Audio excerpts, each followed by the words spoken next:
Mes chers frères et sœurs en Jésus-Christ, bien-aimés dans la foi, amis téléspectateurs de la RTS et chers internautes, que Dieu notre Père et Jésus-Christ notre Seigneur vous donnent la grâce et la paix.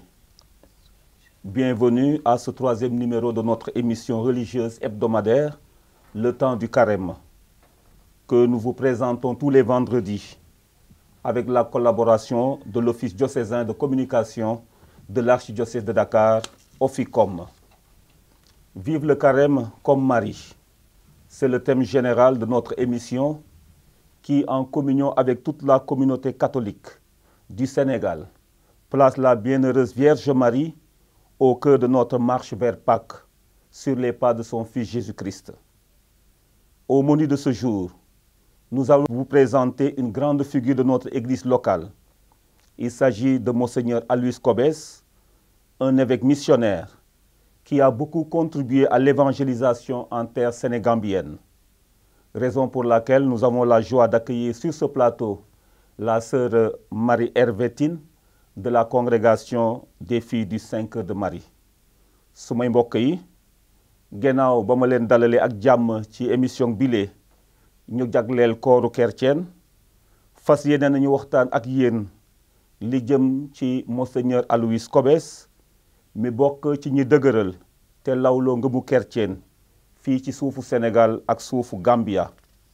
Looloo tax am nañu mbégte àggale tey sœur Marie-Hervé mi nga xam ne xam-xam màcc na lool ci dund ak liggéeyu Monseigneur Kobes. Nañu xel mu sell mi taxawu waajal sunu xel ak sunu xol ci àggali liy rot ci sunu waxtaanu tey. Nous souhaitons la bienvenue à notre chère invitée, la sœur Marie-Hervé. Elle est religieuse de la congrégation des filles du 5 heures de Marie. Elle est originaire de la paroisse Saint-Charles-Wanga de Pandienou-Lehar, dans le diocèse de Thiès.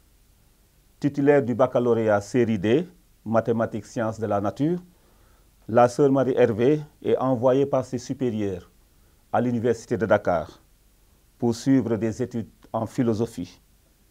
Là-bas, elle obtint une maîtrise en philosophie. Elle commence son expérience professionnelle en tant qu'enseignante.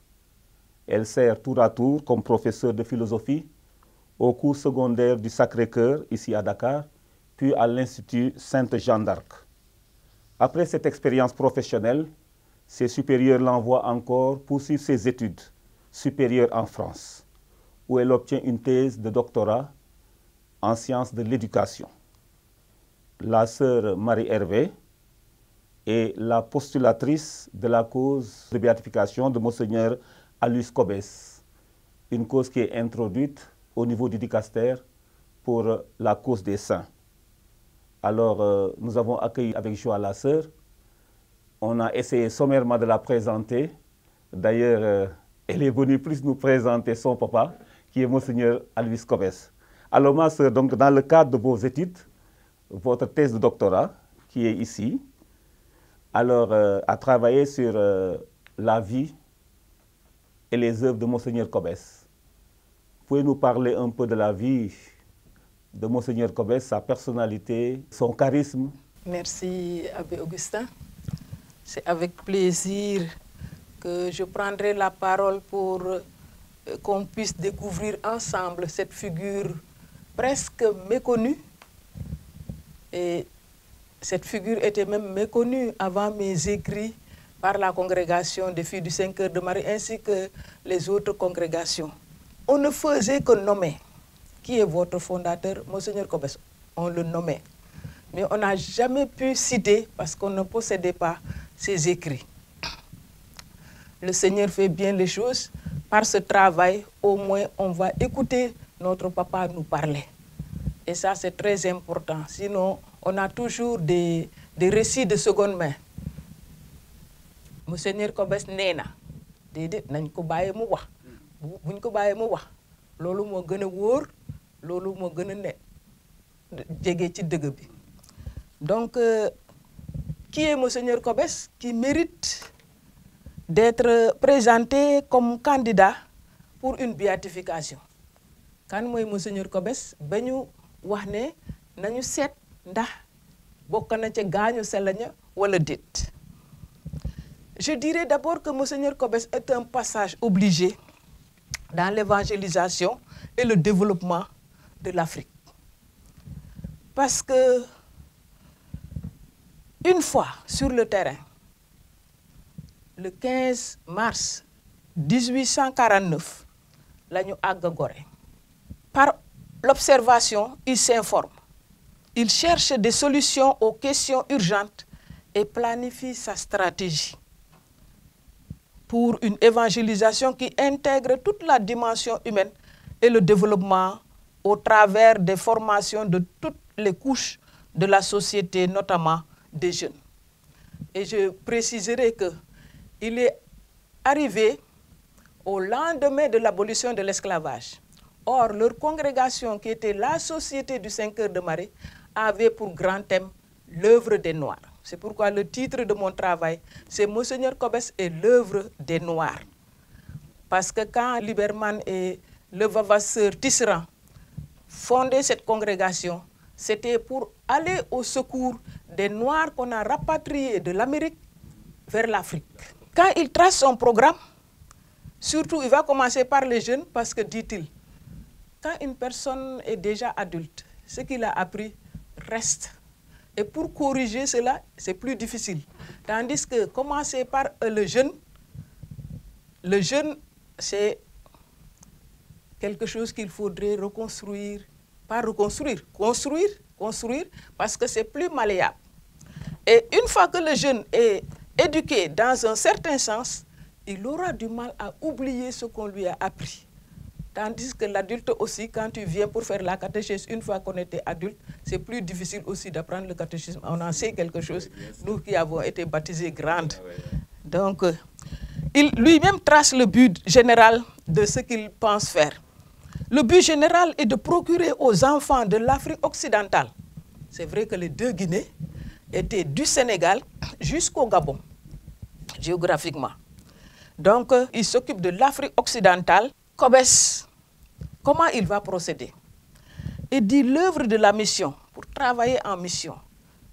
Cette œuvre est une œuvre d'expérience. D'où quelque part il dit au Père Liberman, je déteste la spéculation en mission. Donc, c'est le pragmatisme et puis il faut agir.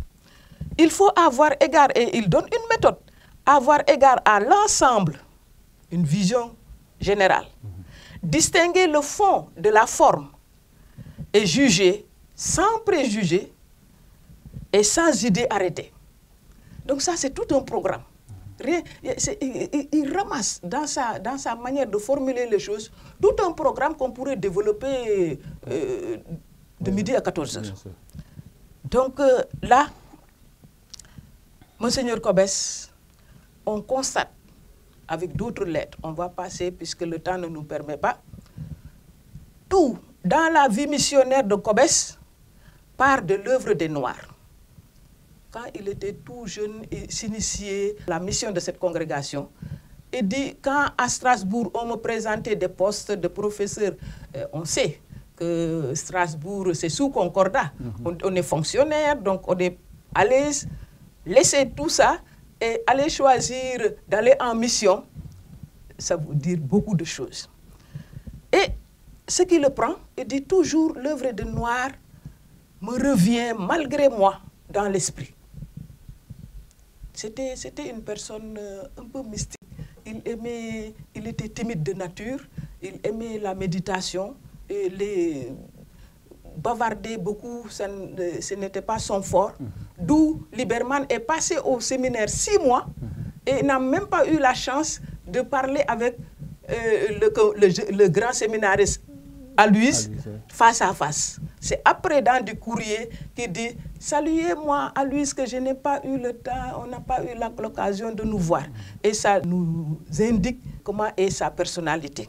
Frappé de plein fouet, quand quelqu'un te dit que l'œuvre des Noirs, lu mu xalaat, ma ne lii toppatoo nit ku ñuul te nit ku ñuul mu ngi ci lan jaam la temps boobu. C'est la période de l'esclavage. Donc, me revient malgré moi à l'esprit. C'est pourquoi je dis, frappé de plein fouet par la situation de l'homme noir, Cobes traverse la Sénégambie, et si on dit Sénégambie, c'est quand lui, il aura, on lui donnera la juridiction du vicariat de la Sénégambie, qui est du Sénégal, Gambie y compris, mais jusqu'en Sierra Leone. Jusqu'en Sierra Leone. C'est ce qu'on appelait géographiquement la Sénégambie. Donc, on voit que Cobes traverse de part en part ce diocèse, lui laissant une marque qu'aucun missionnaire, j'avance cette hypothèse, qu'aucun missionnaire ne pourra sans doute jamais égaler. C'est du non-sens par ailleurs, c'est du non-sens que de réfléchir sur l'évangélisation des peuples noirs sans faire référence à la vie et l'œuvre de Monseigneur Aloysius Cobes. Il reste l'un des premiers prélats de l'Église en Afrique, je ne dis pas seulement Sénégambie, en Afrique, totalement dévoué à la cause des Noirs dans un contexte particulier. Ce contexte, c'est quoi? Le système esclavagiste qui se meurt. Il vient en 1949. La France a aboli l'esclavage en 1848. Donc, au lendemain du système esclavagiste qui se meurt et le système colonial qui se met en place. Parce qu'après, on connaîtra Faidherbe et puis il faut conquérir Kayor, Bawol et tout le reste. Soulignons qu'au moment où les missionnaires évangélisatrices sont colorés de racisme et de colonialisme, Aloysius Cobes va poser les fondations d'une église sénégambienne autonome qui tourne le dos à la hargne des maîtres mandatés par la métropole. Parce qu'en quittant la métropole, on te dit, si tu arrives, fais ceci, fais ceci, fais cela. Et cela n'a pas manqué aussi pour sa mission. Quand Liberman lui dit, essaie de voir, c'était au niveau pratique et financier, essaie de voir si l'évêché pourra être à Gorée ou à Saint-Louis. Parce qu'on sait que Gorée et Saint-Louis, c'est ça le Sénégal. C'est ça, oui. Qu'on se rappelle nos cours d'histoire et de géographie. Donc, on appelait Sénégal, Gorée, Saint-Louis et les autres comptoirs Rufisque et quelques... Les communes là. Les communes. Il dit, quand il a observé, homme d'expérience, il écrit à Liberman en lui dit, je ne suis l'homme ni pour Gorée, ni pour Saint-Louis. Ça veut dire aussi beaucoup. Ça veut dire que Cobes ne va pas baigner dans ce qu'on appelle ni l'esclavage, ni le colonialisme. C'est ça. Gorée, l'esclavage, Saint-Louis, le colonialisme. C'est très fort. C'est ça qui me permet de fonder que Monseigneur Cobes est un passage obligé pour le développement et l'évangélisation en Afrique. Cobes aussi sera le fondateur de l'église de la Sénégambie, à proprement parler. C'est quand il sera, on va détacher, parce qu'il est coadjuteur jusqu'à ce que Rome répartisse les deux Guinées en deux vicariats. Vicariat de la Sénégambie et l'autre vicariat donné à Bessieux. Quand il sera responsable du vicariat de la Sénégambie, c'est l'heure des fondations urgentes. L'heure des fondations urgentes. Cobes, le père Liberman, va donner aux coadjuteurs et aux titulaires le placement. Le placement, c'est en fonction des compétences. Parce que premièrement, c'était Bessieux qui était l'évêque titulaire qui devait résider à Dakar. Parce que Dakar, géographique, c'est le point stratégique. C'est là. Mais il s'est trouvé que, en regardant ces deux candidats, Liberman a vu que Cobes est plus administratif que Bessieux. D'ailleurs, Bessieux n'en dirait pas moins parce qu'il va dire « cette affaire-là, écrire des rapports tout le temps, donc ce n'est pas mon fort ». Donc, Cobes, plus administratif, sera à Dakar pour être en relation avec la métropole, la propagation de la foi, la Sainte Enfance et la propaganda fide, c'est-à-dire Rome. Et tous les 2 ans, il faut donner un rapport d'activité. Cobes va sans tarder se rendre compte de la lourde tâche qui l'attend. Le contexte est particulier. Le contexte du Sénégal, c'est quoi? Le pays est par ailleurs morcelé en une poussière de petits royaumes qui vit au rythme d'incessantes guerres et de paix éphémères. Voilà le lot de Monseigneur Cobes. Voilà le champ qu'il est appelé à labourer. Il invite chaque missionnaire à apprendre la langue indigène, parce qu'il est venu pour les Noirs. Il n'est pas venu pour se camper et de s'occuper seulement de l'économie de la métropole, acheter, vendre. Non, il vient pour les indigènes, comme on parlait dans le temps, de manière très noble. C'était les habitants du terroir. Ouais, c'est ça, donc, avec les indigènes. Il va mettre en place une manière de les approcher. C'est pourquoi approcher l'autre, c'est quoi? Il est très pédagogue. C'est essayer d'apprendre sa langue. Bien sûr. Au lieu de l'amener vers toi, c'est toi qui te mets au service d'eux. Donc, se mettre à apprendre la langue. Et il dit à tout missionnaire, il faudra apprendre la langue. Et la langue de communication de ce temps-là, c'était le Wolof qui était plus répandu. Et à se départir des préjugés, effectivement, avec l'esclavage, on sait la vision qu'on avait du noir. Lu mu tekki woon sax nit ku ñuul ana jënd nga jaay ni nga jëndee table bi ni nga jëndee chaise bi ni nga jëndee sa benn tissu. Donc on était que ça. Donc toute formation, y compris celle du clergé, il faut que ça se fasse sur place. Parce qu'il il a un prédécesseur, ouais. Anne-Marie Javoué. Anne-Marie Javoué prenait les enfants ici et les amenait en France. Lui, quand il est venu, il a observé par Fridoual et Boila, ainsi que Moussa. Il dit, ils ont un peu, c'est comme notre Nini de Abdoulaye Sadji. Donc, on a envie de retourner encore. Il dit non, il faudra éduquer les enfants, les apprendre à aimer leur pays, à rester dans leur pays et à développer. Si l'idée de Kobes avait germé, est-ce qu'on aurait eu ces vagues de pirogues où nos jeunes vont se perdre? Donc, quelque part, il y a à revenir sur la méthode d'éduquer pour aider l'autre à aimer le pays. Dès lors, complétant la mère Anne-Marie Javoué en la dépassant quelque peu, Monseigneur Kobes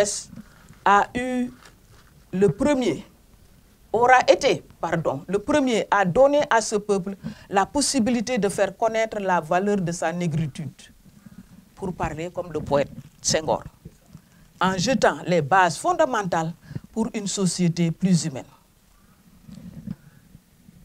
3 dimensions se dégagent de sa personnalité. La dimension de visionnaire, la dimension d'organisateur et la dimension de très pratique. C'est l'homme pratique, c'est la praxis. Ces 3 dimensions du prélat se traduisent au travers de sa pastorale en général et en particulier de son entreprise hardie, Saint-Joseph de Ngazobil. Saint-Joseph de Ngazobil, c'est là où le terme de développement, il va le mettre en place. Donc, l'une des pièces maîtresses de sa conception se trouve dans la lettre qu'il écrit au père Liberman 4 mois après son arrivée, après une bonne observation de l'Afrique. S'adressant à celui qu'il appelle bien-aimé Père en Jésus-Christ, il tentait de le convaincre que le site de Ngazobil, et on corrige au passage, il y a certains écrits qui disent que le site a été découvert par Bessieux, que moi je suis désolé, il faut remettre à l'histoire sa véracité. Donc le site de Ngazobil, c'est Kobes, en allant faire une visite pastorale à Joal, il dit même au gouverneur Baudin, j'ai jeté un regard sur une clairière et j'ai vu que ce serait bien. Et c'est un terrain favorable. À un moment donné, il décrit la texture du sol de Ngazobil. Les géologues vont se régaler quand ils vont rencontrer cette lettre et comment il décrit cela. Et mettre à l'épreuve aussi si c'est la véracité de son explication. Son exploitation aura permis d'assurer l'autosuffisance alimentaire. Voilà. Et au lieu toujours de tendre la main, soi-même, avec les compétences sur le terrain, on peut développer et se suffire à soi-même. La population indigène aura à apprendre une manière, c'est de tracer en ligne. Surtout quand il va amener le coton. Quand il trace des lignes, après il dit, ah, Monseigneur Akli, mais Tandis que lui, il disait il fallait faire des lignes. Et puis, pour récolter, effectivement, c'est plus pratique. Voilà, effectivement. À l'épreuve, il avait bien entendu. Quand ils ont récolté, il dit, ah, yo Moussa, voilà. Moussa, on l'appelait Moussa. Je ne sais pas si c'est Monseigneur qu'on a traduit. Il y a d'autres qui disent sauveur par Moussa. Mais je pense que les deux se défendent, les deux manières de traduire. Mais je pense que du côté des Sérés, là, c'est plutôt Monseigneur qu'on a dit Moussa. Donc, voilà Monseigneur Kobes qui met en place de quoi se nourrir. D'abord, de quoi se nourrir? Parce que ça, avant de leur parler de bon Dieu, on va d'abord voir ce dont ils ont besoin et subvenir aux besoins des gens à court, moyen et long terme. Et en même temps, dire quelle est la religion. C'est pourquoi quand il va rencontrer un marabout là-bas du côté de la Casamance, et qui est en train de lire son Coran, le marabout lui dit, yow lan nga ñëw mu ne dama ñëw pour wax la yàlla bi ma gëm. Après yow nga wax ma yàlla bi nga gëm. Et puis c'était un échange, et puis c'est là-bas que j'ai dit, le dialogue islamo-chrétien s'est institué ce jour-là, et personne n'en parlait encore avant la lettre. Donc il dit, bon, bu dee noonu baax na boo ñëwatee ma wax la sama yàlla naka la yow itam boo ñëwee nga wax ma ku nekk wax moromam ci lan la jëpp la gëm te benn yàlla donc dina doon nekk. En tout cas, ma sœur, vous avez insisté en tout cas sur deux dimensions que nous pouvons retenir. Le fait que l'homme, c'était un promoteur de la personne humaine, surtout la cause noire. L'indigène puisse se remettre de sa situation antérieure, après l'esclavage et ensuite. Et la deuxième dimension, c'est par rapport même au dialogue, parce que c'était un homme administratif, mais aussi un homme de dialogue. Alors, je voudrais que vous puissiez aussi insister sur les œuvres par rapport aux congrégations qu'il a créées, parce que ça, il y a déjà l'impact sur les populations, mais l'héritage spirituel qui est là, puisque bon, peut-être que c'est le temps qui est un peu court, je suis sûr qu'on aura d'autres instances encore, mais au moins par rapport à ses fils, que sont la congrégation des filles du Saint-Cœur de Marie, les frères de Saint-Joseph, ensuite le clergé autochtone. Vous avez déjà même abordé un peu le clergé autochtone, oui. C'est toujours par observation. Et il décrit et dit, j'ai vu par Fridouane, à Gorée, le travail de Fridouane, et dit, je suis plus que convaincu qu'un bon prêtre noir ferait plus de bien en 1 an que 3 blancs pendant 3 ans. C'est clairement défini. Et compte tenu de la langue, on est acclimaté. Effectivement, si tu calcules, on a plus d'avantages pour mettre en place l'évangélisation que s'il faut apprendre la langue par la suite et tout le reste. Donc, il était convaincu d'une chose. Il dit, je suis plus que jamais convaincu que l'Afrique, parce que son boulot c'était l'Afrique, ce n'était pas seulement le Sénégal, que l'Afrique ne sera convertie que par les fils du pays.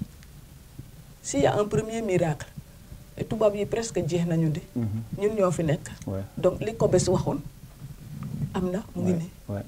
Le premier miracle, c'est le fait que ce sont les fils de l'Afrique qui sont évangélisateurs de qui sont évangélisateurs, et même les congrégations qui sont venues, les spiritains. Aujourd'hui, tu compterais peu d'Européens dans le staff des spiritains. Donc les fils de l'Afrique ont pris en charge la mission. Nous, filles du Saint-Cœur de Marie, c'est de la même chose. Il faut qu'on se convertisse.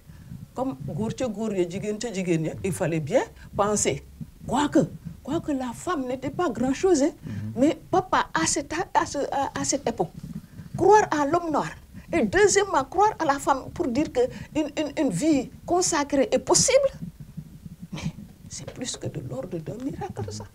Ça veut dire que c'est une révolution mentale qui a été faite à ce niveau.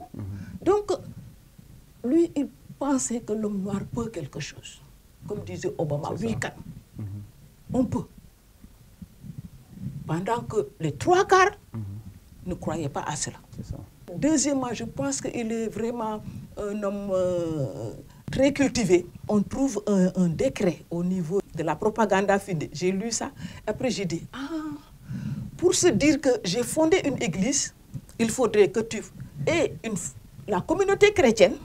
De cette communauté chrétienne sortent des prêtres, des frères et des religieuses. Donc, les prêtres et la vie consacrée. C'est ça qui constitue la définition d'une église. Donc, on peut dire, en âme et en conscience, que c'est de l'administration de Monseigneur Kobes qui est née l'église de la Sénégambie. C'est ça. Et c'était le trio là. Il ne faut jamais qu'on puisse les séparer. Parce que dans son esprit, il dit, c'est ça, c'est notre union ensemble, frères, prêtres, religieuses, qui va faire que la mission va avancer. Donc, en d'autres termes, c'est le message, l'héritage spirituel que Monseigneur Kobes laisse aujourd'hui à ses enfants spirituels, que sont les filles du Saint-Cœur de Marie, les frères de Saint-Joseph et l'union du clergé sénégalais. Qu'à la grâce de l'introduction de la cause de béatification de Monseigneur Kobes, nous puissions plus cultiver cette unité apostolique qui puisse nous permettre d'être témoins en nous unissant et d'être plus efficients et plus efficaces dans la mission. Exact. Voilà. Et là, il va nous donner dans la lettre qu'il a eu à adresser à tous les agents pastoraux avant d'aller au Concile Vatican I, une lettre, une perle d'une spiritualité. C'est le sommet. Comment je dois me comporter par rapport à toi et toi vice-versa? Comment on doit s'organiser en communauté pour que la communauté soit une communauté entière? Là-bas aussi, c'est une perle. Chers frères et sœurs, chers téléspectateurs, vous aurez vous-même constaté que le débat est très intéressant. On se donnera rendez-vous certainement à d'autres échéances. Alors, nous sommes arrivés au terme de notre émission. Je voudrais inviter tous les fidèles chrétiens à s'approprier de la prière qui est dédiée à Monseigneur Aloys Kobes. Et cette prière-là, vous la retrouvez au niveau du mandement de carême qui est édité cette année. Qu'ensemble, en priant Monseigneur Kobes, nous allons saisir ce temps de carême comme un moment favorable pour ancrer notre vie en Jésus-Christ, dans la foi, l'espérance et la charité. En votre nom, je remercie la sœur Marie-Hervé.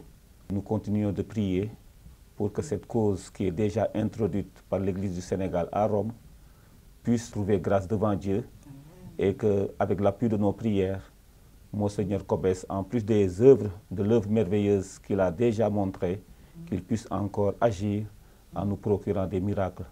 Comme ça, par la grâce de Dieu, on pourra l'honorer sur les autels de toutes nos églises. Je vous donne rendez-vous vendredi prochain à la même heure.